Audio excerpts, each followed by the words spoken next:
Partie 1. Arrivée à Bordeaux, Arrival in Bordeaux. Sofia avait quitté Rio de Janeiro la veille au soir. Après un long vol jusqu'à Paris et une correspondance rapide, elle atterrissait enfin à Bordeaux. En sortant de l'aéroport, elle fut surprise par l'air frais et légèrement humide de février. Elle resserra son manteau autour d'elle et chercha l'arrêt du bus qui la mènerait vers le centre-ville. Pendant le trajet, elle observait les paysages qui défilaient. Les maisons en pierre claire, les toits gris, et les arbres nus lui donnaient l'impression d'être entrée dans une carte postale d'hiver. Le bus traversa plusieurs quartiers avant d'arriver à la gare Saint-Jean, un bâtiment imposant avec une grande verrière. Sofia avait loué un petit studio dans le quartier Saint-Michel. Elle suivit les instructions qu'on lui avait envoyées, marcher quelques minutes le long de la Garonne, puis prendre une rue étroite bordée de cafés et de boulangeries.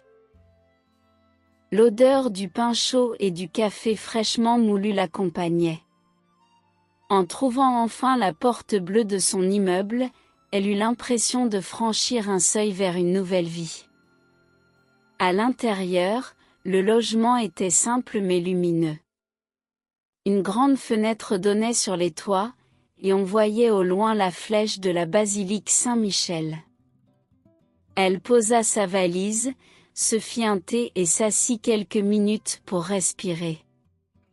Tout lui semblait à la fois familier et étranger, les sons de la rue, les cloches au loin, les conversations en français qu'elle comprenait à peine. En fin d'après-midi, elle décida de faire quelques courses. Au marché couvert du quartier, elle observa les étals de fromage, les huîtres fraîches et les montagnes de légumes d'hiver. Un marchand lui demanda d'où elle venait, en entendant « du Brésil », lui souhaita la bienvenue avec un large sourire. De retour chez elle, Sofia dîna simplement, puis s'installa près de la fenêtre pour regarder les lumières s'allumer dans la ville. Elle se dit que demain, elle commencerait ses cours et que chaque journée serait une occasion d'apprendre un peu plus, non seulement la langue, mais aussi le rythme de cette ville au bord de la Garonne.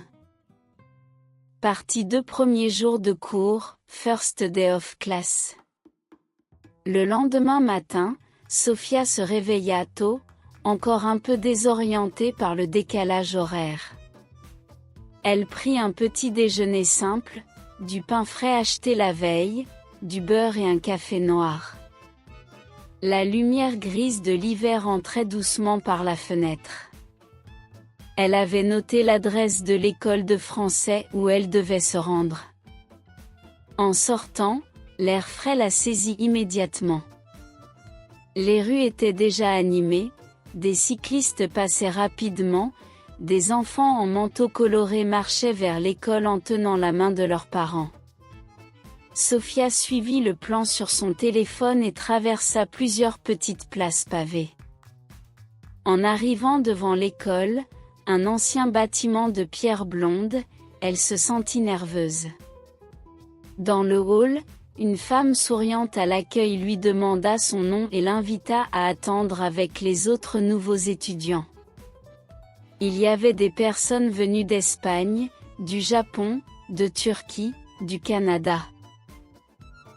Les conversations se mêlaient, parfois en français hésitant, parfois dans d'autres langues.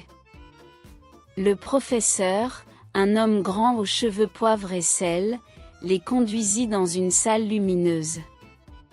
Il expliqua que la première matinée serait consacrée à évaluer leur niveau. Sofia écoutait attentivement, saisissant quelques mots-clés mais manquant souvent le sens complet des phrases. Elle se dit que la vraie immersion commençait maintenant. Pendant la pause, elle sortit dans la cour intérieure. Un étudiant marocain lui demanda comment c'était au Brésil en ce moment. Elle répondit lentement, cherchant ses mots en français, et fut heureuse de voir qu'il comprenait. Ils rirent ensemble en comparant leurs difficultés avec la prononciation. L'après-midi, le groupe fit une petite visite guidée du quartier. Le professeur leur montra la porte de Bourgogne, les quais de la Garonne et expliqua l'histoire des bâtiments. Sophia tenta de retenir quelques expressions nouvelles, répétant mentalement les mots en marchant. En rentrant chez elle, elle se sentit épuisée mais fière. Elle avait passé toute une journée à parler, écouter et observer en français. Ce soir-là, elle écrivit quelques phrases dans un cahier, décidée à garder une trace de chaque progrès, aussi petit soit-il. Partie 3 Découverte du marché du samedi, Discovering the Saturday Market. Le samedi matin, Sophia se réveilla avec une lumière plus vive que les jours précédents. En ouvrant la fenêtre, elle vit le ciel d'un bleu clair et sentit un air légèrement plus doux. C'était le jour idéal pour explorer davantage le quartier. Elle avait entendu parler du marché du Capucin, un lieu animé où les habitants faisaient leurs courses hebdomadaires. En descendant la rue, elle suivit le flot de gens portant des paniers en osier ou des sacs réutilisables. À l'entrée du marché, une odeur mêlée de fruits mûrs, d'épices et de café fraîchement torréfié flottait dans l'air. Les allées étaient étroites, bordées d'étals colorés. Il y avait des fromages de toutes formes, des pains croustillants encore tièdes, des poissons argentés posés sur la glace. Sophia s'arrêta devant un stand de fruits secs où un vendeur lui fit goûter une figue séchée. Elle trouva la saveur douce et intense, différente de celle qu'elle connaissait au Brésil. Plus loin, elle entendit un accent chantant. Une commerçante du sud lui expliquait que ces tomates venaient de producteurs locaux et que la saison des asperges approchait. Sophia acheta un petit bouquet de persil, un morceau de fromage de chèvre et quelques pommes. Au centre du marché, des tables hautes permettaient de déguster des huîtres accompagnées d'un verre de vin blanc. Elle observa les gens rire, discuter et savourer ces coquillages ouverts sur place. Bien qu'elle hésitât à en manger, elle se promit d'essayer un jour. En sortant, elle fit un détour par une petite place ensoleillée. Des enfants jouaient autour d'un carrousel ancien, et des musiciens de rue interprétaient une chanson française qu'elle ne connaissait pas.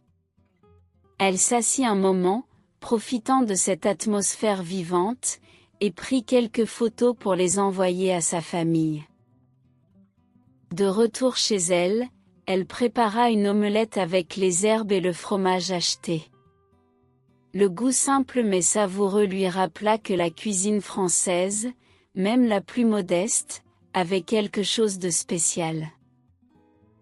Partie 4 Une soirée au bord de la Garonne, en Evening by the Garonne.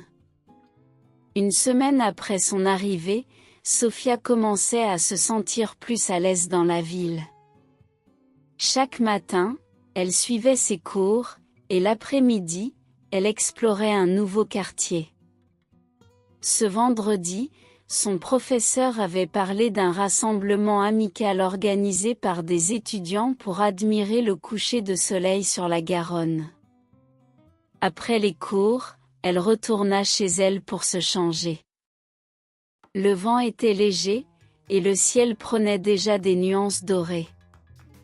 En rejoignant les quais, elle croisa des cyclistes, des couples main dans la main et des groupes d'amis assis sur les bancs. Le point de rendez-vous se trouvait près du pont de pierre, une structure majestueuse dont les arches se reflétaient dans l'eau. Plusieurs camarades de classe étaient déjà là, assis sur de grandes marches descendant vers le fleuve. Ils avaient apporté des boissons, du pain, du fromage, et quelques fruits. Sophia s'assit à côté de Marie, une étudiante canadienne qu'elle avait rencontrée le premier jour.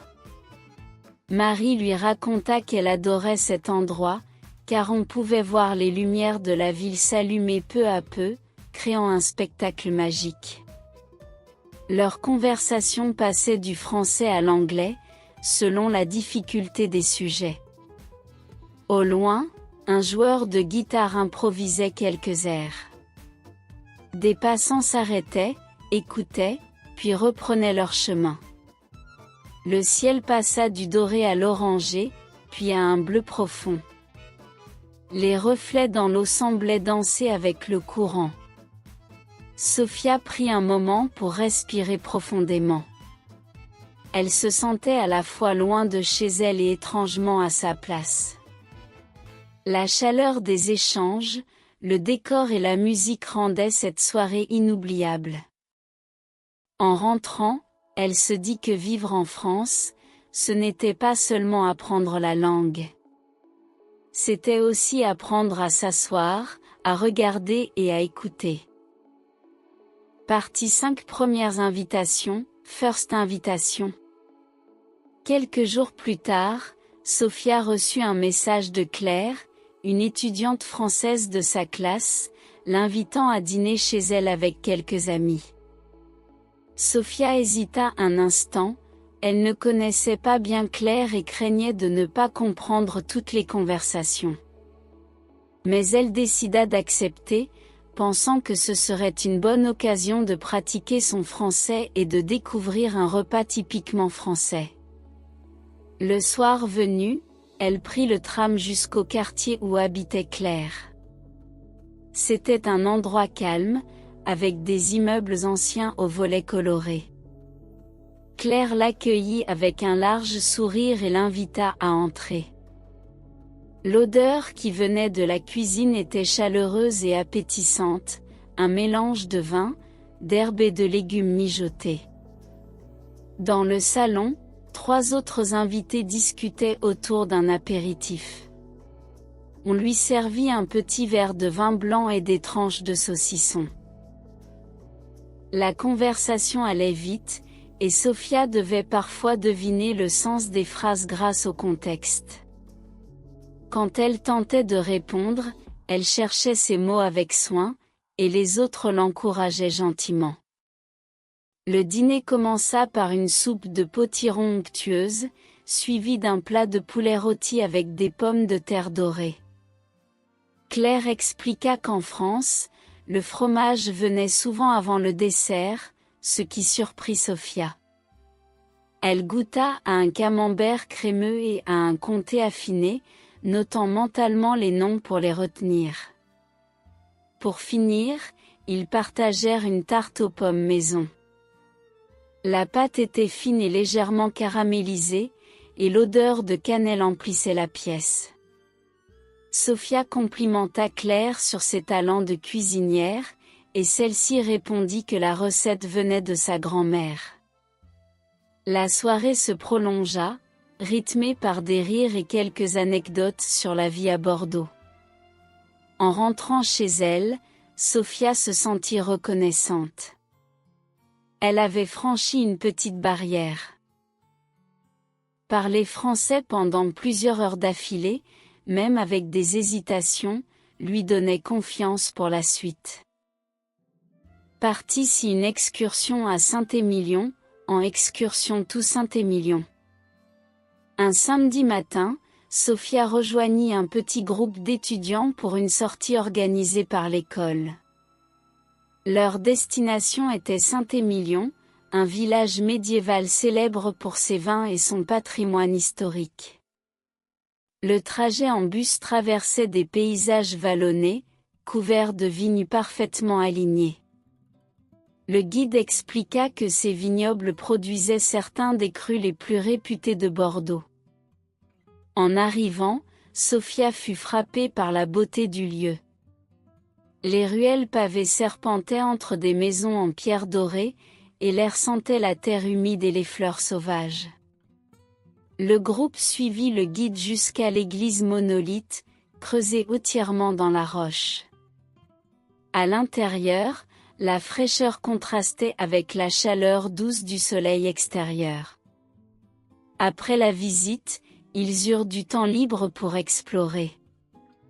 Sofia monta jusqu'au clocher, d'où la vue embrassait toute la vallée.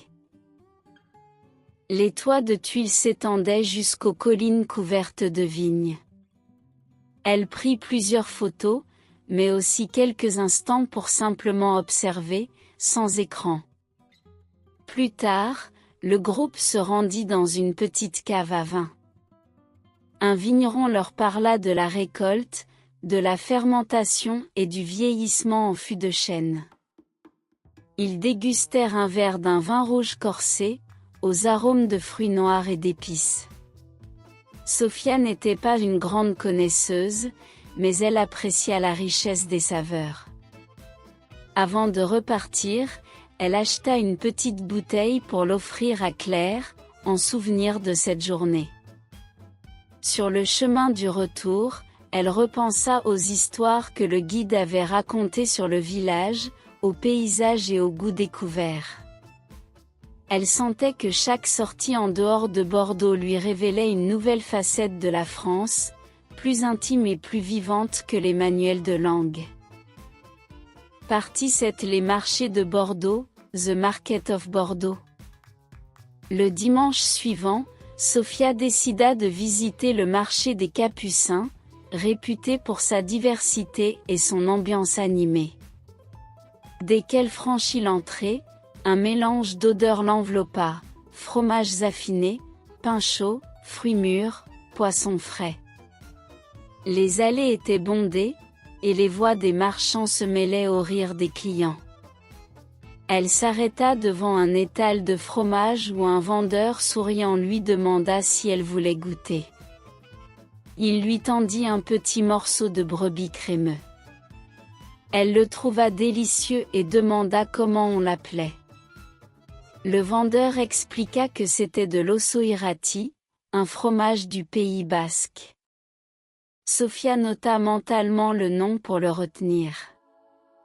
Plus loin, elle découvrit un stand de pâtisserie où s'alignaient cannelés, éclairs et tartes colorées.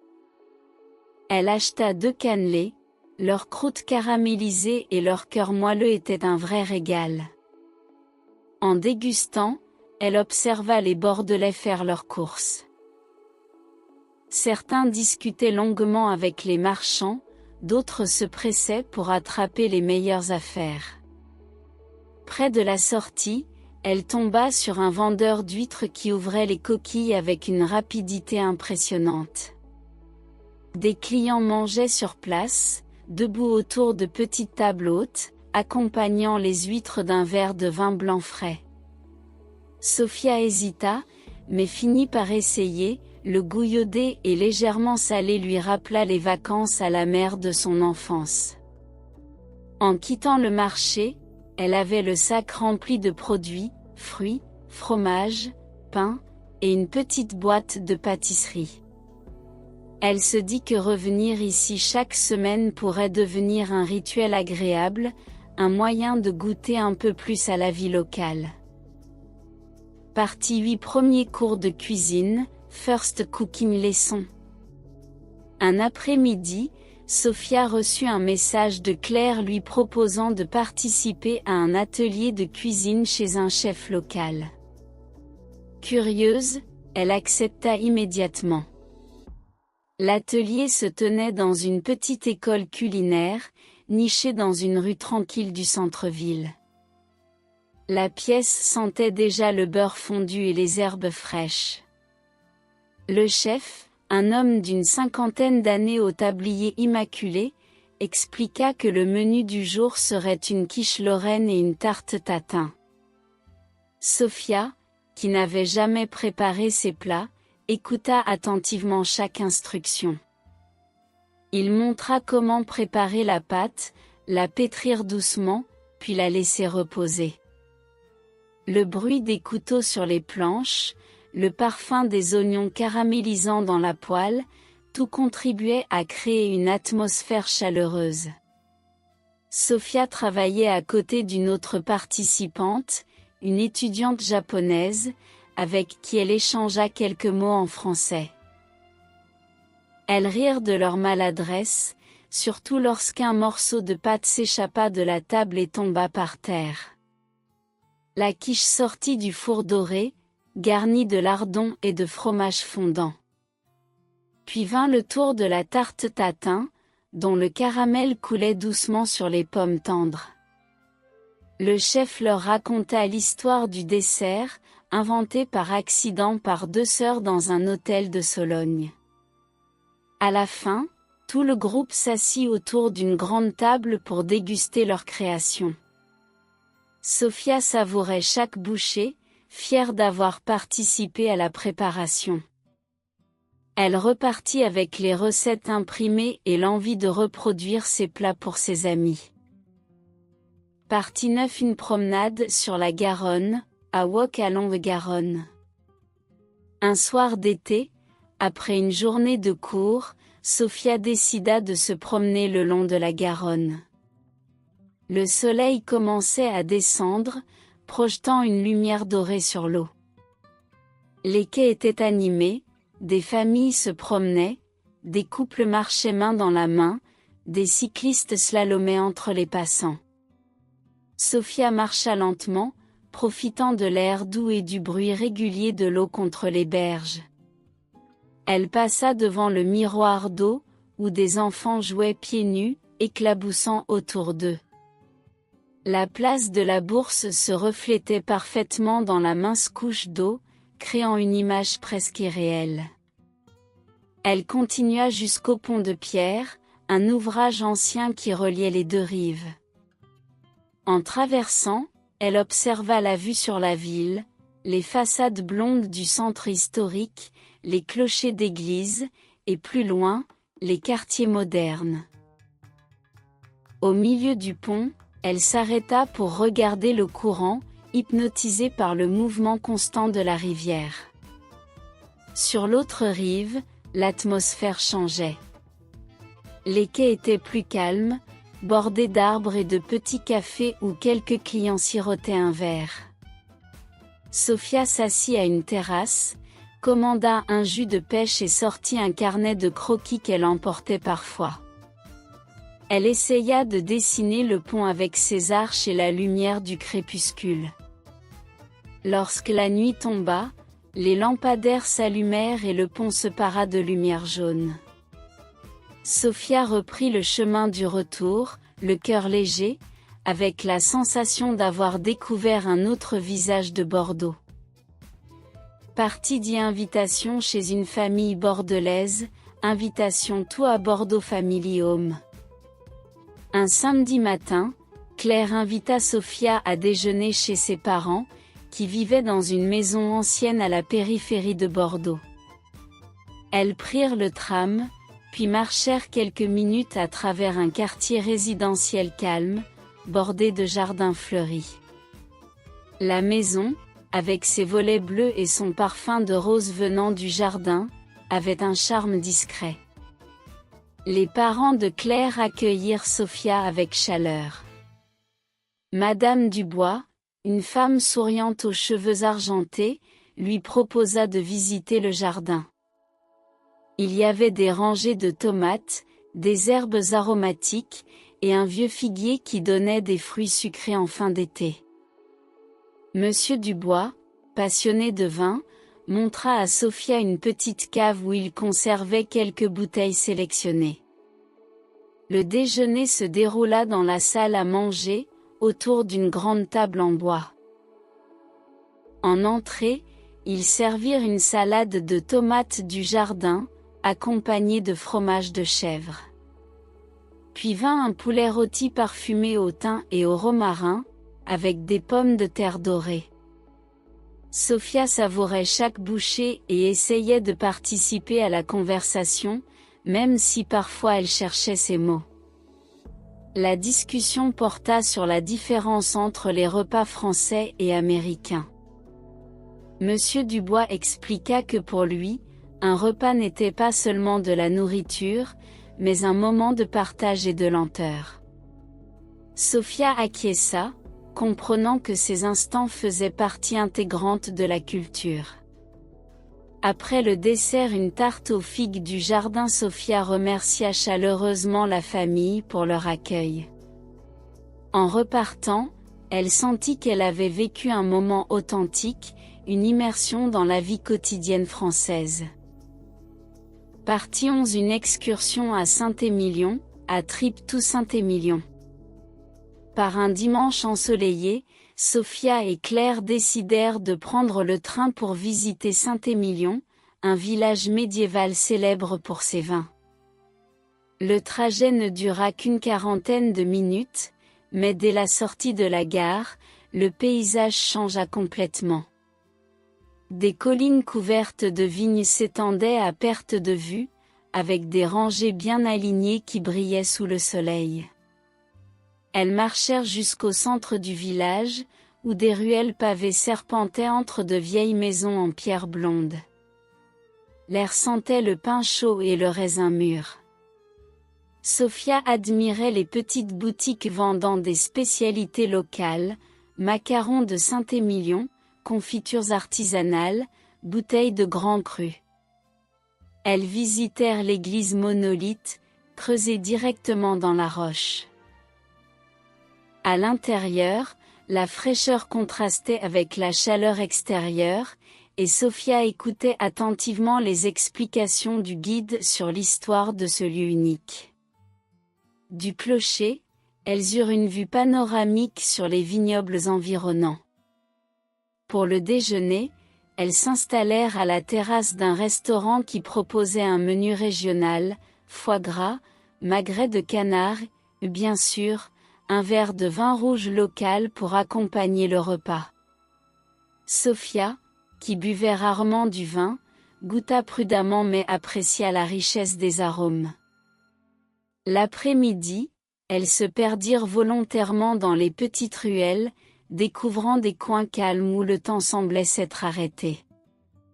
Avant de reprendre le train, Sofia acheta une petite boîte de macarons pour en rapporter à Bordeaux. Dans le wagon du retour, elle regardait le paysage défiler, avec l'impression d'avoir traversé une carte postale vivante. Partie 12. Les premiers jours de pluie, The First Rainy Days. Après plusieurs semaines d'un ciel bleu presque constant, l'automne commença à s'installer sur Bordeaux. Un matin, Sofia se réveilla au son régulier de la pluie contre les volets. L'odeur de terre humide se mêlait à celle du café qu'elle préparait dans la petite cuisine de son studio. En sortant, elle découvrit que les rues avaient changé d'atmosphère. Les passants avançaient d'un pas rapide, parapluies colorés ouverts, tandis que les terrasses étaient presque vides. Le pavé brillant reflétait les façades et les lampadaires, créant un tableau mouvant. Sofia prit le tram pour aller en cours, observant les vitres couvertes de gouttes qui distordaient le paysage. Claire lui avait dit la veille que l'automne bordelais était souvent humide, mais que la ville gardait un charme particulier sous la pluie. En arrivant à l'université, elle sentit une chaleur réconfortante en entrant dans la salle, où le radiateur diffusait une douce tiédeur. À la pause, elle rejoignit Claire et deux autres camarades au café d'en face. Ils parlèrent des habitudes françaises en automne, les soupes, les soirées cinéma, et le plaisir de rester chez soi avec un bon livre. Sofia raconta que dans sa ville natale, les pluies étaient souvent violentes et brèves, tandis qu'ici, elles semblaient envelopper la ville d'un rideau continu. En rentrant le soir, elle décida de faire comme les Bordelais, s'arrêter à une boulangerie pour acheter un pain chaud et quelques pâtisseries. Chez elle, la pluie tombait toujours, et elle se surprit à trouver ce rythme apaisant. Partie 13. Une soirée au théâtre, en Evening at the Theatre. Un vendredi soir, Claire proposa à Sofia d'aller au théâtre. Elle expliqua qu'une petite salle du centre-ville présentait une pièce contemporaine qui avait reçu de bonnes critiques. Sophia accepta avec enthousiasme, curieuse de découvrir ce type de sortie typiquement française. Elles se retrouvèrent devant le bâtiment ancien, à la façade ornée de colonnes et de moulures. À l'intérieur, le foyer brillait sous la lumière des lustres. Le murmure des conversations se mêlait au bruit feutré des pas sur la moquette rouge. Sophia observait les spectateurs, couples élégants, étudiants, retraités. La pièce racontait l'histoire d'une famille confrontée à un secret du passé. Les dialogues étaient rapides, et Sophia devait se concentrer pour suivre. Elle ne comprenait pas chaque mot, mais saisissait l'émotion des acteurs, leurs gestes, et le ton des voix. Par moments, Claire lui soufflait un résumé discret pour combler les vides.